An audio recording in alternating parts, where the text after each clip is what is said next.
Bahodir aka, tish orqali gaymarit kasalliklari kelib chiqishi mumkinmi? Ha, albatta.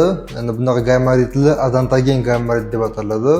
Ba'zi bir bemorlarda yuqori jag'ida premalyar, malyar tishlarning ildizlari gaymar bo'shlig'iga yaqin bo'lganligi sababli yoki gaymar bo'shlig'ining ichida bo'lganligi sababli o'sha tishlardagi yallig'lanish kasalliklari gaymar bo'shlig'ida gaymarit yoki bo'lmasa kistalana hosil bo'lishiga olib kelishi mumkin.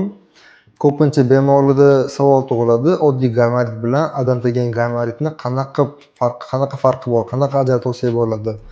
Endi odontogin gaymaritli har doim bir tomonlama bo'ladi. Simptomlari ham faqat bir tomonlama kechadi. Burun bitishi, burundan yiringli ajralmalar kelishi, yiring hidi kelishi, og'irlik hissi faqat bir tomonlama bo'ladi.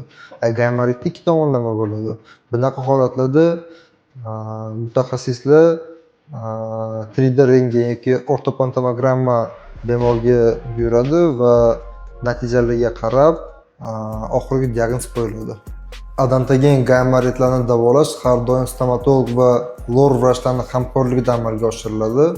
Bunda birinchi o'rinda bemorni bezovta qilayotgan simptomlar bartaraf qilish uchun lor vrach gaymar bo'shlig'ini yuvib tozalashi kerak bo'ladi va shu bilan parallelni stomatolog sababchi tishni aniqlab, agar davolashning iloji bo'lsa uni davolab, agar davolashning iloji bo'lmasa uni olib tashlashi ham mumkin.